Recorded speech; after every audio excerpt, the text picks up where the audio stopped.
Hello प्यारे बच्चों, कैसे हैं आप लोग। आज हम इस वीडियो में कोष के आधार पर इलेक्ट्रॉनिक विन्यास सीखेंगे और बेहद आसान तरीके से हम लोग कोष के आधार पर इलेक्ट्रॉनिक विन्यास सीखेंगे। तो इलेक्ट्रॉनिक विन्यास को सीखने के पहले हम आइए देखते हैं परमाणु की संरचना कि परमाणु की संरचना क्या होती है, क्योंकि इलेक्ट्रॉनिक विन्यास का मतलब होता है इलेक्ट्रॉनों का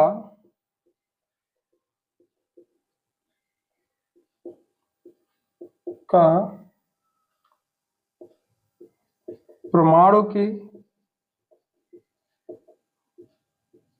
कोश में वितरण।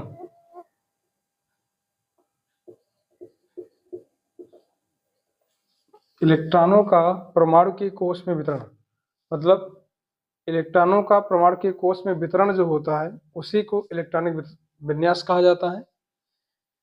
किसी तत्व के परमाणु के कोशों में इलेक्ट्रॉनों के वितरण को इलेक्ट्रॉनिक विन्यास कहते हैं। तो इलेक्ट्रॉनिक विन्यास को समझने के पहले हमें परमाणु की संरचना को समझने की आवश्यकता है। तो चलिए देखते हैं परमाणु की संरचना। ये हमारे पास क्या हो गया, परमाणु की संरचना जिसमें दो भाग होता है। एक परमाणु में दो संरचनाएं पाई जाती हैं। प्रमुख रूप से एक नाभिक होता है जिसे आप न्यूक्लियस कहते हैं, और इसके चारों तरफ ये वृत्ताकार पथ, नाभिक के चारों तरफ पाए जाने वाला वृत्ताकार पथ कोश कहलाता है, जिसे हम लोग सेल या ऊर्जा स्तर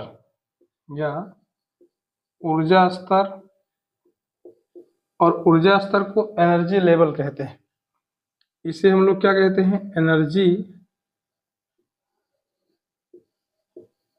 लेवल कहते हैं। तो स्टूडेंट, अब इन कोशों में इलेक्ट्रॉनों का वितरण किस प्रकार से होता है उसके लिए हम लोग बात करेंगे। जो हमारा नाभिक है इसमें जिसे प्रोटॉन और इसके साथ न्यूट्रॉन, ये दोनों चीजें क्या होती हैं, इसमें विद्यमान होती हैं या पाई जाती हैं। और कोशों में इलेक्ट्रॉन पाए जाते हैं। कोशों में क्या पाए जाते हैं, इलेक्ट्रॉन पाए जाते हैं। अब इलेक्ट्रॉन पर ऋणावेशित इलेक्ट्रॉन कैसा होता है, ऋणावेशित होता है, मतलब इस पर ऋणावेश पाया जाता है। और हमारा प्रोटॉन जो है ये धनावेशित होता है, मतलब इस पर धनावेश पाया जाता है। जबकि अगर हम किसकी बात करें, न्यूट्रॉन की बात करें, तो न्यूट्रॉन जो होता है उदासीन कण है, परमाणु के अंदर पाए जाने वाला उदासीन कण है। तो इसे हम लोग क्या लिखते हैं, उदासीन। ये उदासीन कण हो गया। अब चूंकि हम जानते हैं कि परमाणु जो होता है वो विद्युतीय रूप से उदासीन होता है। कैसा होता है, उदासीन होता है। अगर परमाणु विद्युतीय रूप से उदासीन है, इसका मतलब ये हुआ कि इसके अंदर जितने धनावेश पाए जाएंगे उतने ही क्या होंगे, ऋणावेश पाए जाएंगे। मतलब जितना धनावेश की मतलब प्रोटॉनों की संख्या होगी उतनी ही क्या होगी, ऋणावेश मतलब इलेक्ट्रॉनों की संख्या होगी। तो यहां क्या हो जाएगा, प्रोटॉनों की संख्या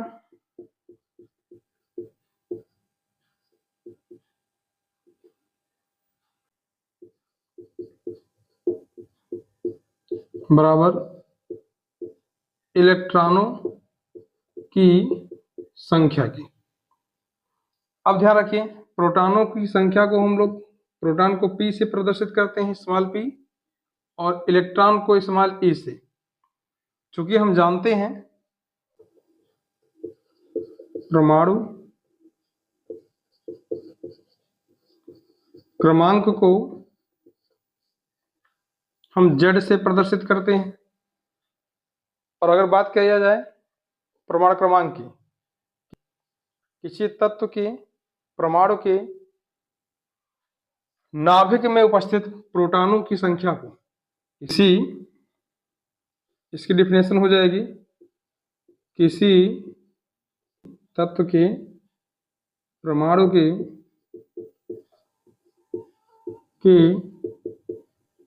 नाभिक में उपस्थित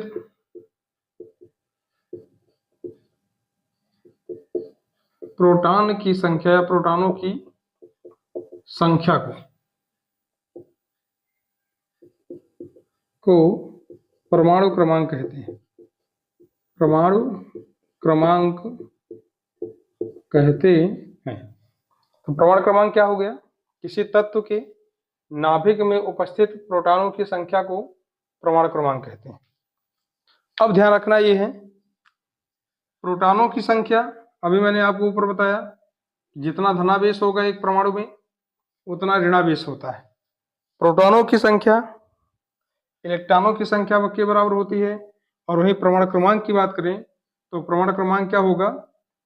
प्रोटॉनों की संख्या के बराबर होती है। तो इससे हमें एक बात पता चल जाती है कि Z हमारा क्या है? परमाणु क्रमांक। और P ये किसके बराबर है? प्रोटॉनों की संख्या की। परिभाषा के अनुसार आपने देखा, किसी तत्व के परमाणु के नाभिक में उपस्थित प्रोटॉनों की संख्या उस तत्व की क्या कहलाएगी? परमाणु क्रमांक। उस तत्व का परमाणु क्रमांक है। और प्रोटॉन क्या बताया गया आपको? प्रोटॉनों की संख्या जो होती है किसके बराबर है? इलेक्ट्रॉनों की। तो इसका मतलब ये हुआ कि Z बराबर किसके होगा? P, और P बराबर किसके होगा? E के। तो स्टूडेंट ये जानना जरूरी था, हम इलेक्ट्रॉनिक विन्यास को आसानी से समझ पाए, इसके लिए हमें समझना बेहद जरूरी था कि हम परमाणु क्रमांक जो होता है किसी वो उसके परमाणु की नाभिक में उपस्थित प्रोटॉनों की संख्या के बराबर होता है, और प्रोटॉनों की संख्या परमाणु के कोषों में उपस्थित इलेक्ट्रॉनों की संख्या के बराबर होता है। तो स्टूडेंट आपको क्लियर हुआ कि कोषों में क्या पाए जाएंगे? इलेक्ट्रॉन हो गए। और नाभिक में क्या बताया गया? नाभिक में दो मूलभूत कण पाए जाते हैं जिसे प्रोटॉन और न्यूट्रॉन कहते हैं। अब हम बात करते हैं कि इस कोष में अगर हम बात करें तो हमारे पास कोष जो दिया गया है, कितने कोषों के बारे में बात करते हैं कि पहला कोष L, M और एक N, 4 कोष। अब इन कोषों को हम गणितीय रूप में 1, 2, 3 और 4 के नाम से जानते हैं। जैसे जैसे कोषों की संख्या बढ़ती है वैसे वैसे क्या होगा? परमाणु का आकार भी बढ़ता है। तो आगे ये क्रम आगे O, P ऐसे हो सकते हैं।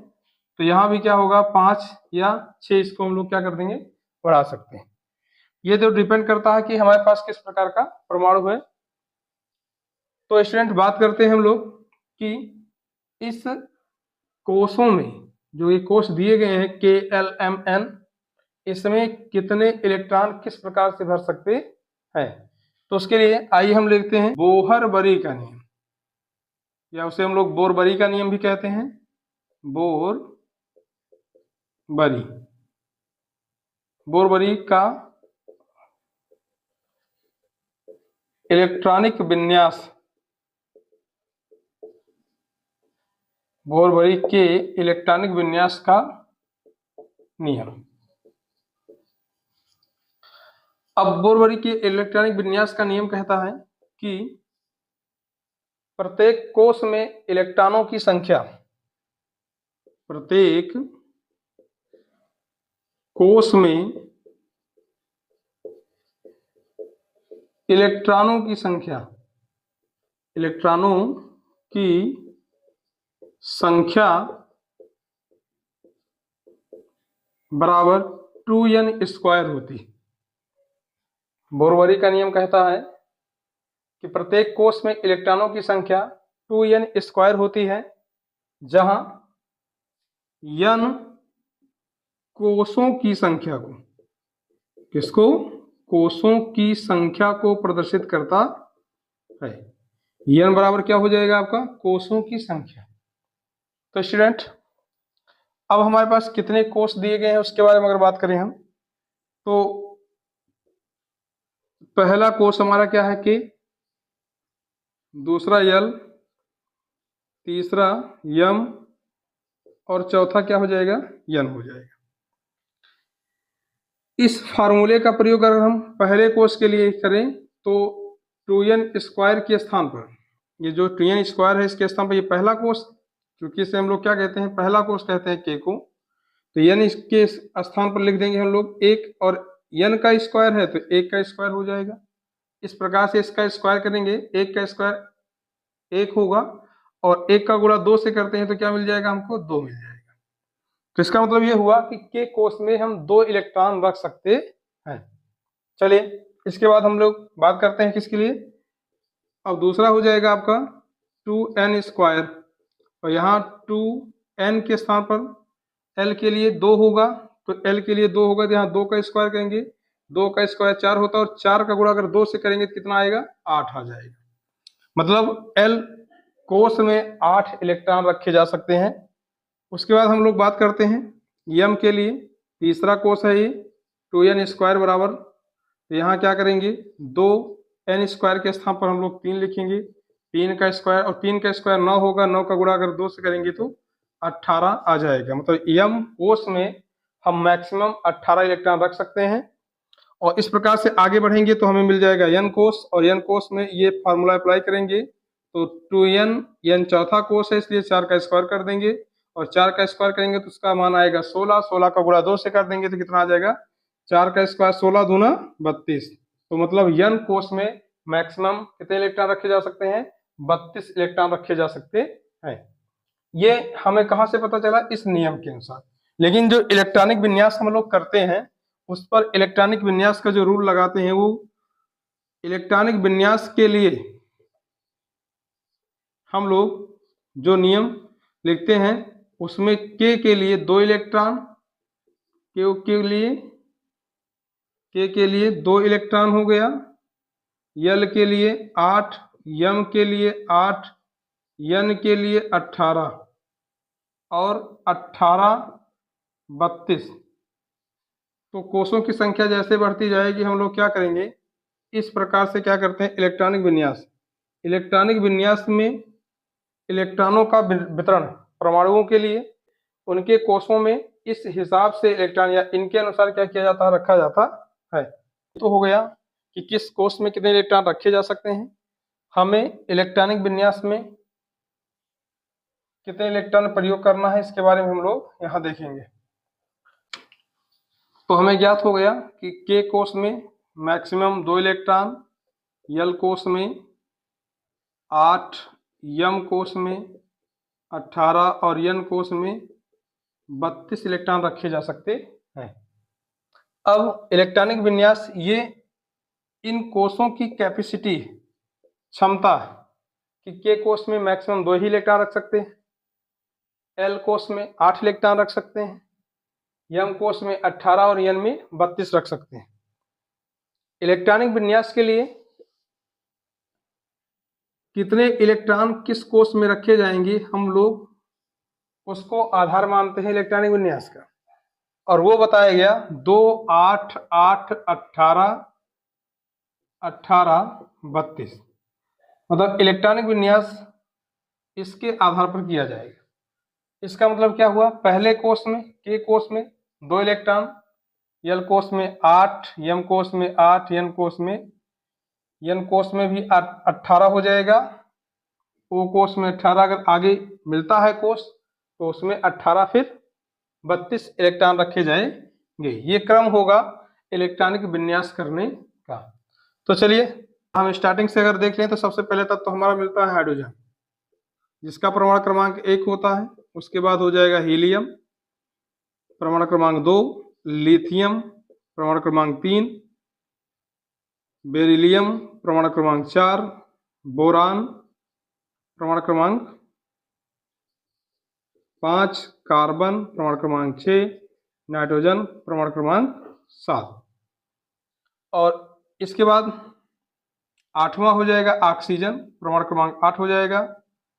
और इसके बाद लिखेंगे फ्लोरीन, फ्लोरीन का परमाणु क्रमांक 9, नियान परमाणु क्रमांक 10, सोडियम परमाणु क्रमांक 11, मैग्नीशियम परमाणु क्रमांक 12, मैग्नीशियम परमाणु क्रमांक 12, एल्युमिनियम परमाणु क्रमांक 13, सिलिकॉन परमाणु क्रमांक 14, और इसके बाद आ जाएगा फास्फोरस परमाणु क्रमांक 15, सल्फर परमाणु क्रमांक 16, और आगे आ जाएगा क्लोरीन, ये हो गया क्लोरीन परमाणु क्रमांक 17, आर्गन परमाणु क्रमांक 18, पोटेशियम परमाणु क्रमांक 19, कैल्शियम परमाणु क्रमांक 20। तो स्टूडेंट, कोष के आधार पर हम केवल 20 तक के परमाणुओं का इलेक्ट्रॉनिक विन्यास करते हैं, और इसके आगे का इलेक्ट्रॉनिक विन्यास जो होता है हम उपकोष के आधार पर समझेंगे। चलिए, सबसे पहले हम कोष के आधार पर इन 20 तत्वों का इलेक्ट्रॉनिक विन्यास निकालना सीखते हैं कैसे, और इस बेस पर, इस रूल के आधार पर। तो स्टूडेंट, सबसे पहले हम ध्यान देंगे कि नियम हमारा कहता है कि के कोष में 2 इलेक्ट्रॉन होना चाहिए।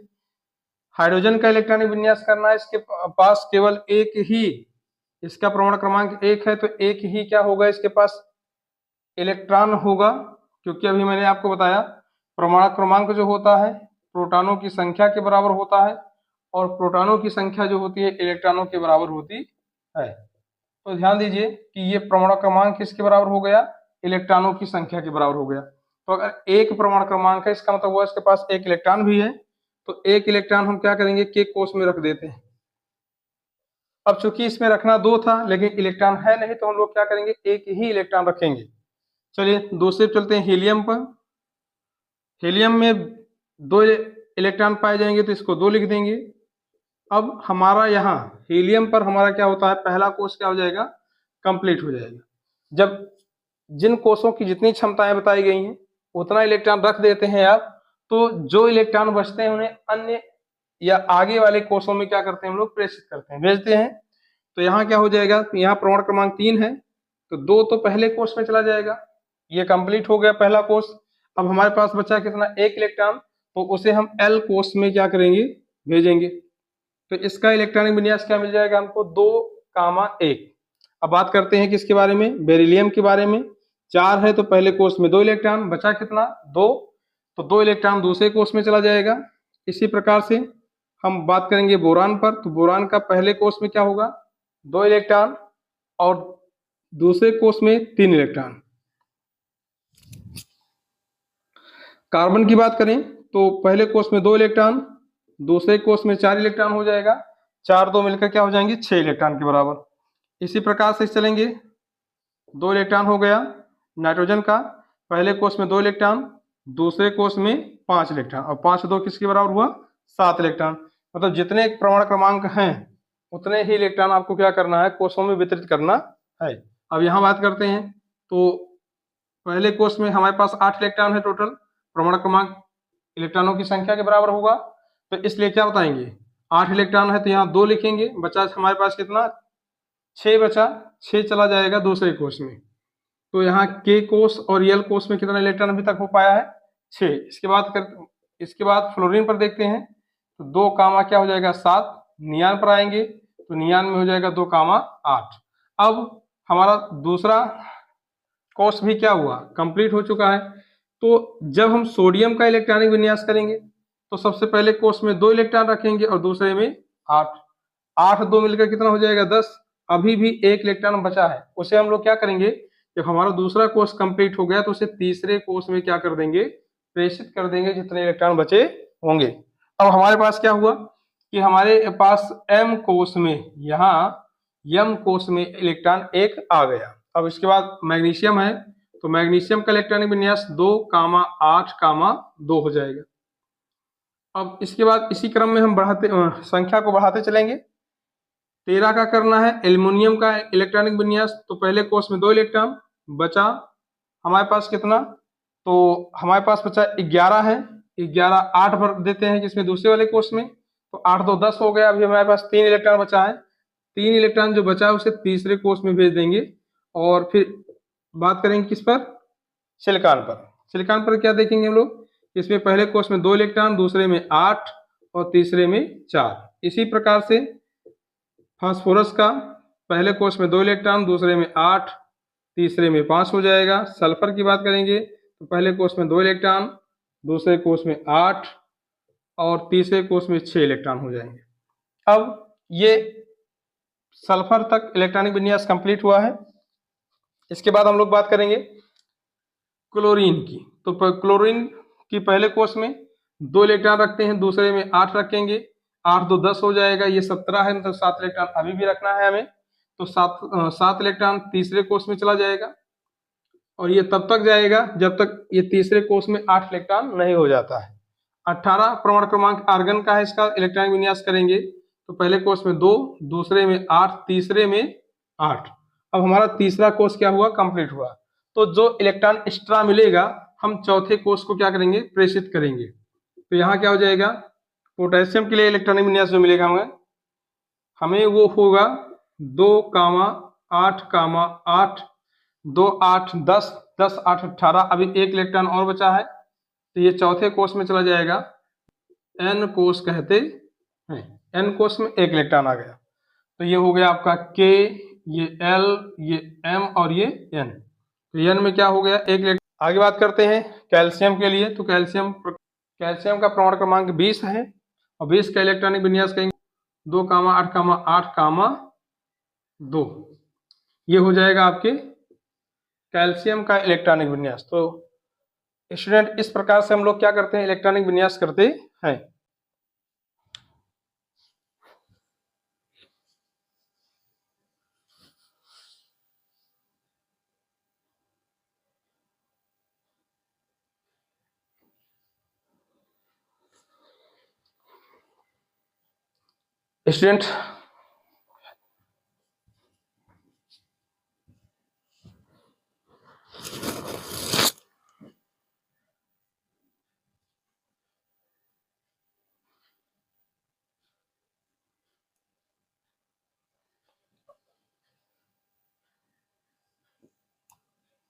स्टूडेंट आपको ये वीडियो